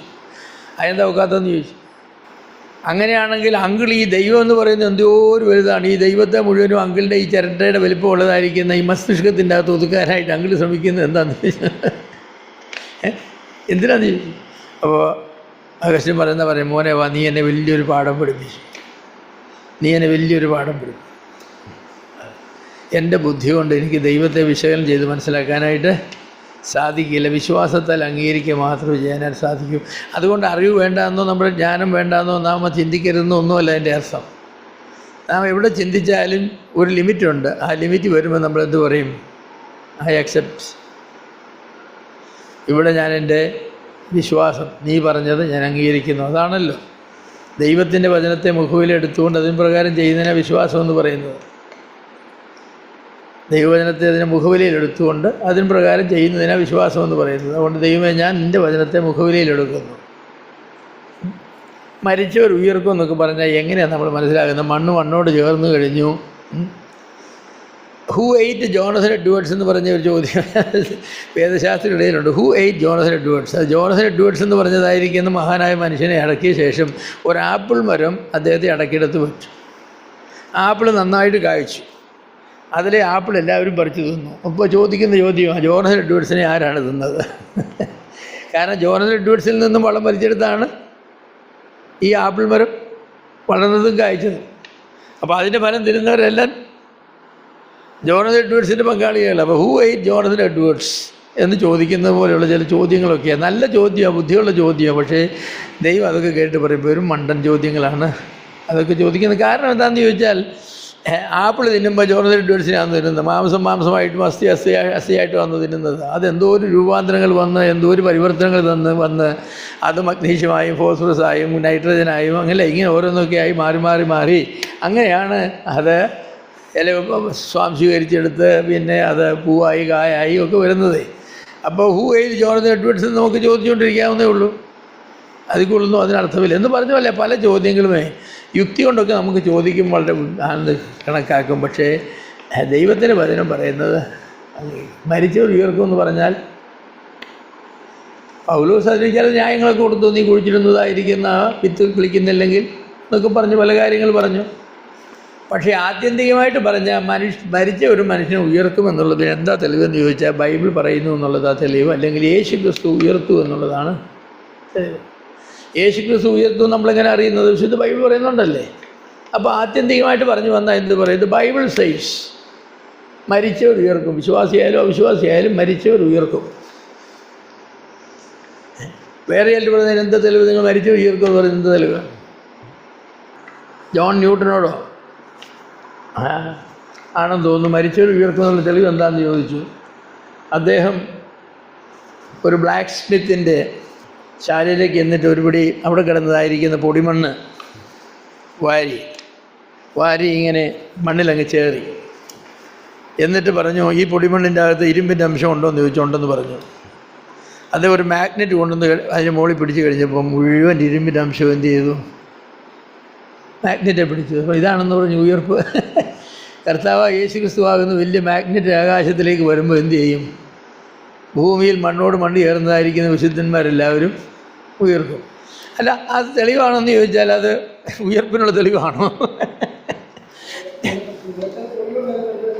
അങ്ങനെയുണ്ട്. നേരത്തെ പൊടികൊണ്ടാണ് ഉയർക്കുന്നത്. അങ്ങനെ തന്നെയല്ല പറഞ്ഞത്. 90 സങ്കീർത്തനത്തിലും 8 ഉപവാക്യങ്ങൾ പറഞ്ഞിരിക്കുന്നില്ലയോ?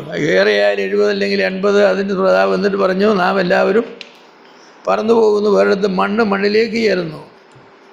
മണ്ണിലേക്ക് ചേരുന്നു. അതുകൊണ്ടല്ലേ മനുഷ്യ നീ മണ്ണാകുന്നു എന്ന് പറഞ്ഞ് നമ്മളൊരു പിടി മണ്ണിടുന്നത്. ഇപ്പോൾ പിന്നെ മണ്ണൊന്നും ഇടുന്നില്ല. ഇപ്പോൾ കുന്തിരിക്ക ഇടും, റോസപ്പൂവിൻ്റെ തലകളിലിടും, ഇങ്ങനെ ഓരോന്നാണ് ഇടുന്നത്. ഇതിന് കുഴപ്പമൊന്നുമില്ല. The idea is same. മണ്ണിനോട് ചേരും, അവിടുന്ന് ദൈവം ഉയർപ്പിക്കും. അപ്പോൾ ഈ വിശ്വാസത്താൽ നാം അംഗീകരിക്കുന്ന കാര്യങ്ങൾ ദൈവവചനം പറയുന്ന കാര്യങ്ങളാണ്. ഞാൻ പറഞ്ഞ ഈ രക്ഷയുടെ ഭദ്രതയെ സംബന്ധിച്ച് പറയുമ്പോഴും നമുക്ക് ചോദ്യങ്ങളൊക്കെ ഉണ്ടെങ്കിലും ദൈവവചനം രക്ഷിക്കപ്പെട്ടവരുടെ രക്ഷയ്ക്ക് ഭദ്രതയുണ്ടെന്ന് പറയുന്നോ എന്ന ചോദ്യത്തിന് അർമീനിയൻകാരും പറയുന്ന ഒരുപാട് വാക്യങ്ങളുണ്ട്. പുത്രനിൽ വിശ്വസിക്കുന്നവൻ നിത്യജീവനുണ്ട്. എന്ത് ജീവനുണ്ട്? നിത്യജീവൻ. എത്ര കാലം നിലനിൽക്കുന്ന നിത്യജീവൻ? ഒരിക്കലും നശിക്കാത്ത. അപ്പോൾ ഒരു വാക്യം മതിയല്ലോ. അങ്ങനെയുള്ള ഒരുപാട് വാക്യങ്ങളുണ്ട്. അപ്പോൾ അതങ്ങ് അംഗീകരിക്കുക. എതിർഭാഗത്ത് എന്തെല്ലാം ന്യായങ്ങൾ പറഞ്ഞാലും അതങ്ങ് അംഗീകരിക്കുക.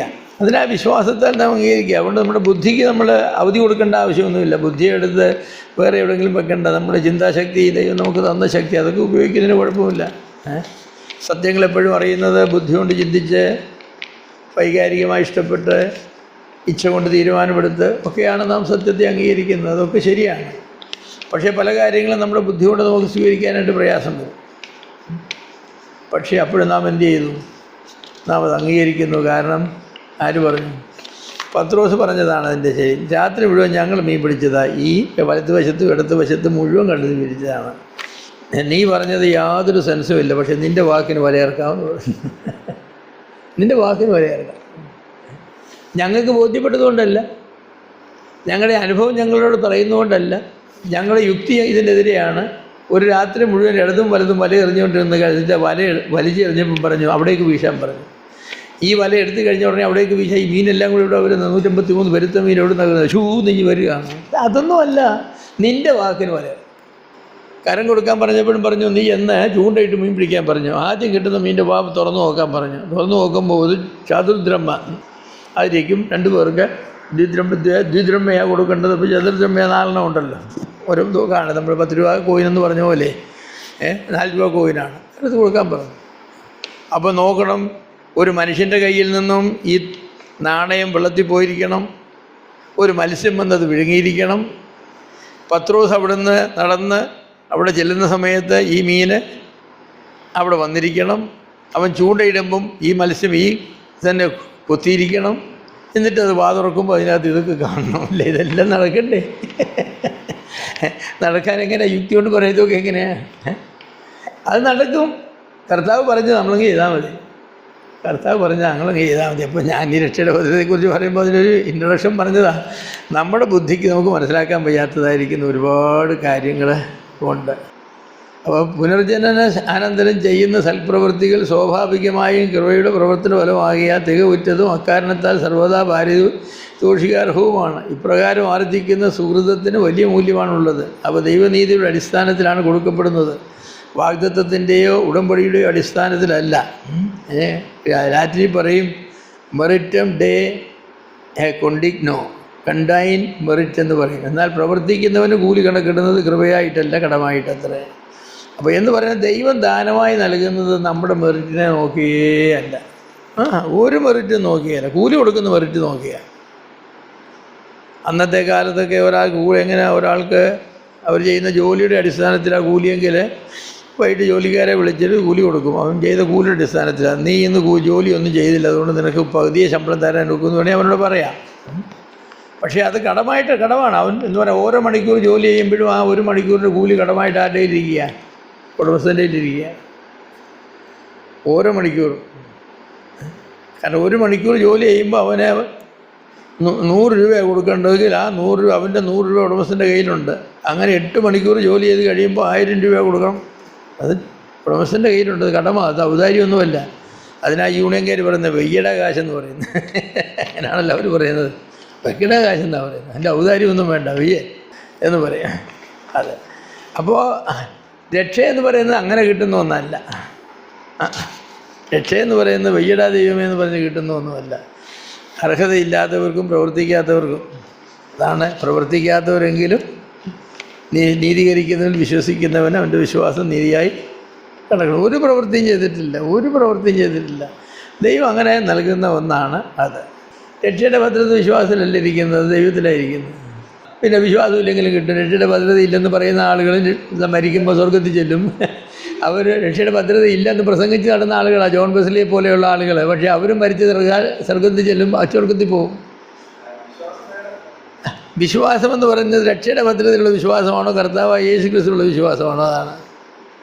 രക്ഷയുടെ ഭദ്രതയിലുള്ള വിശ്വാസമാണോ, കർത്താവായ യേശു ക്രിസ്തുവിലുള്ള വിശ്വാസമാണ്? അതെ, ആ രക്ഷ അത് കിട്ടിയാൽ മതി. അപ്പം വിശ്വാസം എപ്പോഴും വേണം. വിശ്വാസം എല്ലായിടത്തും വേണം. വിശ്വാസം ഇല്ലാതെ വന്നാൽ എന്ത് ചെയ്യുമെന്ന് ചോദിക്കുമ്പോഴാണ് നമ്മൾ പറയുന്നത്, വിശ്വാസം എന്ന് പറയുന്നത് എൻ്റെ മെറിറ്റിൽ അടിസ്ഥാനമാക്കിയ വിശ്വാസമല്ല, എൻ്റെ ബുദ്ധിയിൽ കേന്ദ്രീകൃതമായ വിശ്വാസം ദൈവസന്നിധിയിൽ യാതൊരു വിലയുമില്ലാത്ത വിശ്വാസമാണ്. തനിക്കുള്ളവരാണെന്ന് പറയുന്ന എല്ലാവരും തനിക്കുള്ളവരല്ല. കർത്താവ് തനിക്കുള്ളവരാരാണെന്ന് കർത്താവ് അറിയാം. കർത്താവേ എന്ന് പറയുന്ന ഏവനുമല്ല. നമ്മുടെ പ്രശ്നമെന്ന് പറഞ്ഞാൽ അതാണ്. കർത്താവേ എന്ന് വിളിക്കുന്ന ഒരുപാട് ആളുകളുണ്ട്, അവരെല്ലാം രക്ഷിക്കപ്പെട്ടവരാണെന്ന് നമ്മൾ പറയുന്നു. കർത്താവ് പറയുന്നു അങ്ങനെ പറഞ്ഞില്ലേ, താൻ ആരെയും വിശ്വസിച്ചില്ല, കാരണം മനുഷ്യനിലുള്ളത് എന്താണെന്ന് അവനെ അറിയാം. അപ്പോൾ വിശ്വസിച്ചു എന്നും ശാനപ്പെട്ടു എന്നും തപ്പം നുറുക്കുമെന്നും പറയുന്നതായിരിക്കുന്ന എല്ലാവരും രക്ഷിക്കപ്പെട്ടവരാണോ എന്ന ചോദ്യം വേറൊരു ചോദ്യമാണ്. അത് കർത്താവിനെ അറിയത്തുള്ളൂ, നമുക്കറിയില്ല. ജീവപുസ്തകത്തിൻ്റെ ഒരു കോപ്പി നമ്മുടെ കയ്യിലൂടെ തന്നിരുന്നെങ്കിൽ നമുക്ക് ഒരാൾ തെറ്റിപ്പോയപ്പോൾ അങ്ങനെ പിന്മാറ്റത്തിലേക്ക് പോയപ്പം പേര് എബ്രഹാം തോമസ് അല്ലേ, ഇല്ലല്ലോ ഇതിൽ, അങ്ങനെ നമ്മളെ തന്നിട്ടില്ല. അതുകൊണ്ട് നമ്മളോട് തന്നെ പറഞ്ഞു, നീ വിശ്വാസത്തിൽ തന്നെയാണോ എന്ന്. നീ അതെ, ഒരാൾ വിശ്വാസത്തിലേക്ക് വരുന്നത് എങ്ങനെയാണ്? ഞാൻ പാപിയാണെന്ന് സംബന്ധിച്ച് പാപത്തെക്കുറിച്ച് മാനസാന്തരപ്പെട്ട് കർത്താവ് യേശു ക്രിസ്തുവിൻ്റെ പാപങ്ങൾക്ക് വേണ്ടി മരിച്ചുവെന്ന് ഞാൻ വിശ്വസിച്ചു എന്ന് പറഞ്ഞ് ഞാനത് ചെയ്തിട്ടുണ്ട്. ഞാൻ വിശ്വാസത്തിൽ തന്നെയാണ്. അങ്ങനെ ഓരോരുത്തരും വിശ്വാസം ഉറപ്പ് വരുത്തണം. അതെ. അപ്പോൾ ഈ ദൈവത്തിൻ്റെ ഒരു ഭാഗമുണ്ട്. നമ്മളെപ്പോഴും ഈ ദൈവത്തിൻ്റെ ഭാഗം കളിക്കാനാണ് നമുക്കിഷ്ടമേ. നമ്മുടെ ഭാഗം കളിക്കാനല്ല, ദൈവത്തിൻ്റെ ഭാഗം കളിക്കാനാണ് ഇഷ്ടം. ദൈവത്തിൻ്റെ ഭാഗം നമുക്ക് കളിക്കാൻ ഒക്കില്ല, ദൈവത്തിന് മാത്രമേ കളിക്കാൻ ഒക്കൂ. ദൈവത്തിൻ്റെ മനസ്സറിഞ്ഞവരാരാ? അവന് ഉപദേശിയായിരുന്ന ആർക്കും ഒക്കുകയില്ല. കൊരിന്ത്യയിലെ വിശ്വാസികളെ മൊത്തം സംബോധന ചെയ്യുമ്പോൾ വിശുദ്ധന്മാരെ എന്നാണ് വിളിച്ചത്.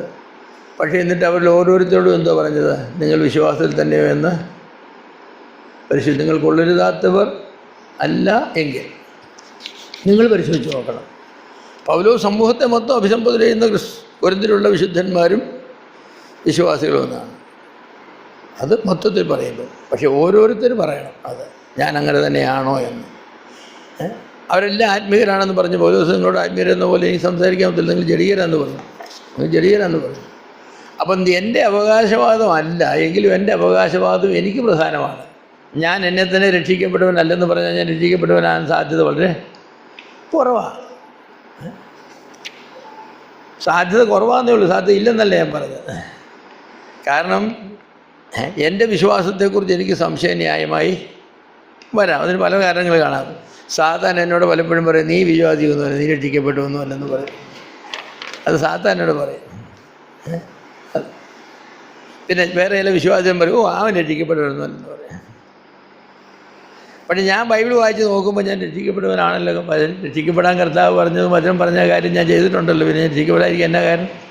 ചിലപ്പോൾ അന്നത്തെ പോലെ DNA ടെസ്റ്റ് ഒന്നും ഇല്ലല്ലോ. ദൈവത്തിന് ജനിച്ചതാണെന്നറിയാൻ ദൈവത്തിൻ്റെ നമ്മുടെ DNA പരിശോധിച്ചിട്ട് 99.99% രക്ഷിക്കപ്പെടുവനാണെന്ന് പറയാൻ അത് നമുക്ക് സാധിക്കില്ല. പക്ഷേ നമ്മൾ തന്നെ നല്ലൊരു ടെസ്റ്റൊക്കെ നടത്തുന്നത് നല്ലതാണ്. ചില അപ്പന്മാർ മക്കളെ വിളിച്ച് പറയും, നീ എൻ്റെ മോനാണെങ്കിൽ ഇങ്ങനെ ചെയ്യും. പക്ഷേ ചില സമയത്ത് അതിൽ ഒരു കണ്ടീഷൻ പോലും ചെയ്യുന്നില്ല. അതുകൊണ്ട് മോനല്ലാതെ വരുമോ എന്ന് ചോദിച്ചാൽ അപ്പോഴും മോനാണ്. DNA ടെസ്റ്റ് നോക്കി അപ്പോഴും മകനാണ്.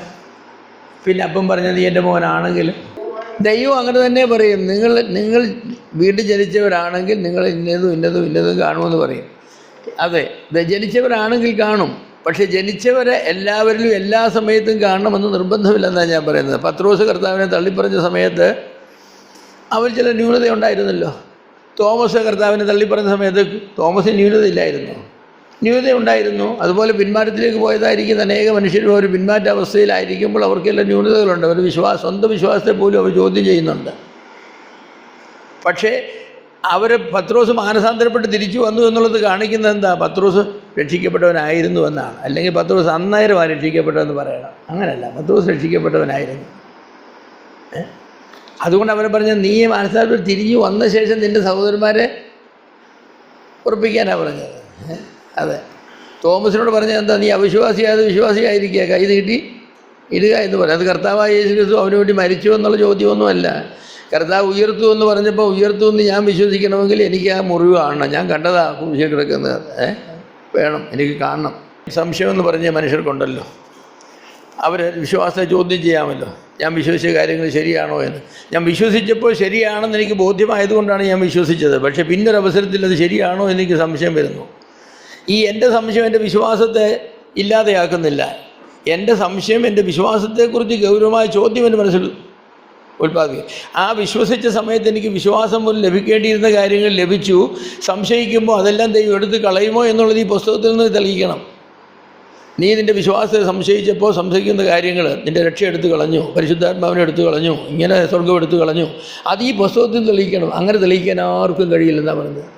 വിശ്വസിച്ച ഒരാൾ പിന്മാറ്റത്തിലേക്ക് പോയാൽ അവൻ രക്ഷ നഷ്ടപ്പെടുമെന്നോ പരിശുദ്ധാത്മാവ് നഷ്ടപ്പെടുമെന്നോ രക്ഷയുടെ സന്തോഷം നഷ്ടപ്പെടുമെന്ന് തെളിയിക്കാം. രക്ഷ നഷ്ടപ്പെടുമെന്ന് തെളിയിക്കാനൊക്കെ ഇല്ല. അപ്പോൾ വചനമില്ലാതെ നമ്മൾ ന്യായം പറഞ്ഞ് യുക്തി പറഞ്ഞിട്ടൊന്നും കാര്യമൊന്നുമില്ല, ഒരു കാര്യമില്ല. ബൈബിൾ പറയുന്നൊരു കാര്യം, പുത്രൻ വിശ്വസിക്കുന്നവന് നിത്യജീവനുണ്ട്. അതെ, അവനൊരു നാളും നശിച്ചു പോകില്ലെന്നാണ്. ഒരു നാളും നശിച്ചു. നരകമെന്ന് പറഞ്ഞതായിരിക്കുന്ന ചോദ്യം അവൻ്റെ ജീവിതത്തിൽ പിന്നെ ഒരിക്കലും ഉളവാകുന്നില്ല. അവനൊരു നാളും പിന്മാറ്റത്തിലേക്ക് പോകില്ലെന്നൊരു വചനമില്ല. അങ്ങനെ വചനം ബൈബിളെങ്ങുമില്ല. ഋഷിക്ക് വിശ്വസിച്ചവർ ഒരു നാളും പിന്മാറുകയില്ലെന്ന് ഇല്ല. പിന്മാറാതിരിക്കാനാണ് 100 മുന്നറിയിപ്പുകളും പ്രബോധനങ്ങളും വചനങ്ങളും നൽകിയിരിക്കുന്നത്. പിന്മാറിയാൽ എൻ്റെ ഉള്ളത്തിന് അവൽ പ്രസാദമില്ല. തിരിച്ചു വന്നെങ്കിലേ പ്രസാദമുള്ളൂ. അപ്പോൾ അതൊക്കെ ബൈബിളിലുണ്ട്. പക്ഷേ പിന്മാറ്റത്തിലേക്ക് പോകുന്ന നിമിഷം നീ നരകത്തിലേക്ക് പോകും, നിൻ്റെ രക്ഷ നഷ്ടപ്പെടുമെന്നൊരു വാക്യം ബൈബിളിൽ നിന്ന് ഇതുവരെ ഞാൻ കണ്ടിട്ടില്ല. ആർക്കും ഒരു അർമീനിയനും കാണിക്കാൻ സാധിച്ചില്ല. അവരൊക്കെ ഉച്ചവും പറഞ്ഞ വാക്യങ്ങളൊക്കെ അവരൊക്കെ എടുത്തിട്ട് ഉപയോഗിക്കുന്നത്. അവർക്ക് ശരി, മാനസാന്തരത്തിൽ കൊണ്ടുവരാൻ സാധിക്കില്ല, ഞാൻ സമ്മതിക്കുന്നു. മാനസാന്തരത്തിൽ കൊണ്ടുവരാൻ സാധിക്കില്ല. പക്ഷെ അതല്ല, പിന്മാറ്റ അവസ്ഥയിൽ മരിക്കുന്നതിന് എവിടെ പോകും എന്നുള്ള ചോദ്യമാണ്. അതിന് ഉത്തരം കിട്ടേണ്ടത് ബൈബിളിൽ നിന്നാണ്. പിന്മാറ്റ അവസ്ഥയിൽ മരിക്കുന്നവൻ നരകത്തിൽ പോകും. അങ്ങനെ ബൈബിളിലില്ല വാക്യം, ഒരു വാക്യമില്ല. പിന്മാറ്റ അവസ്ഥയിൽ മരിക്കുന്നവർ നരകത്തിൽ പോകുന്നേ വാക്യമില്ല. അതേക്കുറിച്ച് പറഞ്ഞാൽ വിശ്വസിക്കുന്ന നിത്യജീവനുണ്ടെന്നേ ഉള്ളൂ, വേറെ വാക്യമൊന്നുമില്ല.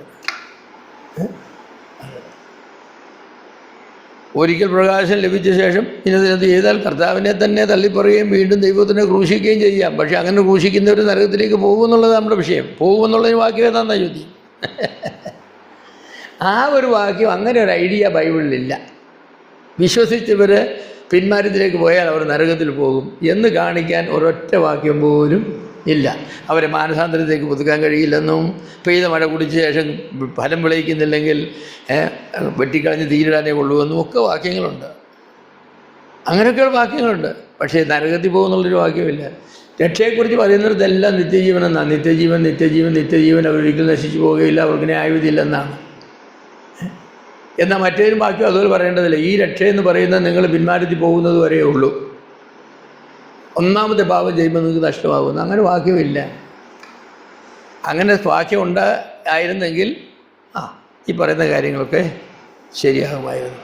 അപ്പോൾ രക്ഷയുടെ ഭദ്രത എന്ന് പറയുന്നൊരു വലിയ വിഷയമാണ്. അതേക്കുറിച്ച് സംവാദമേ ഉള്ളൂ ക്രിസ്തീയ കോളത്തിൽ. പിന്നെ രസകരമായ ഒരു കാര്യം ഞാൻ പറയാം. രക്ഷയ്ക്ക് ഭദ്രത ഉണ്ട് എന്ന് പറയുന്നവർ വളരെ സൂക്ഷിച്ചാണ് ജീവിക്കുന്നത്. രക്ഷയ്ക്ക് ഭദ്രതയില്ലെന്ന് പറയുന്നവർ വളരെ രസകരമായിട്ട് പാപം ചെയ്യും. പിന്നെ രക്ഷിക്കപ്പെട്ടാൽ മതിയല്ലോ. രക്ഷയ്ക്ക് ഭദ്രത ഉണ്ടെന്ന് സൂക്ഷിച്ച് ജീവിക്കേണ്ട കാര്യം എന്താണെന്ന് ഇവിടെ ചെയ്യുന്ന എല്ലാവരും അവിടെ കണക്ക് കൊടുക്കുകയും ന്യായമായ ശിക്ഷ വാങ്ങുകയും ചെയ്യണമെന്നുള്ളതുകൊണ്ടാണ്. അതുകൊണ്ടാണ് അവർ സൂക്ഷിച്ച് ജീവിക്കുന്നത്. കാരണം ഇവിടെ ചെയ്യുന്നതെല്ലാം അവിടെ അടികൊള്ളും, കണക്ക് കൊടുക്കും. മറ്റവർക്ക് അവിടെ കണക്ക് കൊടുക്കേണ്ട ആവശ്യമില്ല. നരകത്തിൽ പോകും, എല്ലാവരും നരകത്തിൽ പോകും, ഞാൻ നരകത്തിൽ പോകും, അല്ല പോട്ടെ. ഈ സ്വർഗത്തിൽ ചെന്നിട്ട് അവിടുത്തെ ഈ കണക്ക് കൊടുക്കലാണ് സഹിക്കാൻ വയ്യാത്ത കണക്ക് കൊടുക്കൽ. നരകത്തിൽ കണക്ക് കൊടുക്കലൊന്നുമില്ല. പുസ്തകത്തിൽ എഴുതിയെന്ന് പ്രവർത്തിക്കുന്നതൊക്കെ അങ്ങ് തട്ടിക്കൊള്ളുക. അപ്പോൾ രക്ഷയുടെ ഭദ്രതയിൽ വിശ്വസിക്കുന്ന ആൾ, വിവാഹത്തിൻ്റെ ഭദ്രതയിൽ വിശ്വസിക്കുന്നവർ സൂക്ഷിച്ചല്ലേ ജീവിക്കത്തുള്ളൂ. വിവാഹമോചനം ആദ്യത്തെ പാപത്തിന് തന്നെ ചെയ്യാമെന്നുള്ളവർ എന്തു ചെയ്യും? ആദ്യമേ ഒരു പാപം ചെയ്തിട്ട് വിവാഹമോചനം അങ്ങ് നടത്തും. എന്നിട്ട് പറഞ്ഞതിനെ കെട്ടാമൻ.